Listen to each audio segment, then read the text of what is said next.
min ahli ilmi, daripada ahli kitab yang yukafir jima bahwa dia kala kafir wa tatluku imra'atahu ba'inan, dan dimutali dengan kurma yang pernah bertuan pegah bahasa ramah jamu ni tanya apa kitab dia turun kayu yang dia katanya keluar kitab dan lima kitab pak cik tanya pak tanya kalau berpada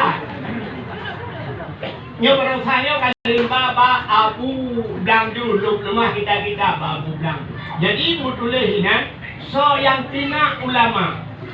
ini umnya nala mutuleh manis takhafa bi imraatinya imraan so macam yang anggap remeh seseorang dianggap remeh min ahli ilmi urung ahli ilmu hanya muci ulama urung pimpinan daya urung penguburnya dianggap remeh. Ini lagi yang si cerita yukafir akan rek kafir rata jalan di rek kafir rupanya saya di zamanan ala ummati ke Nabi akan dosa bawatnya yafiru minal ulama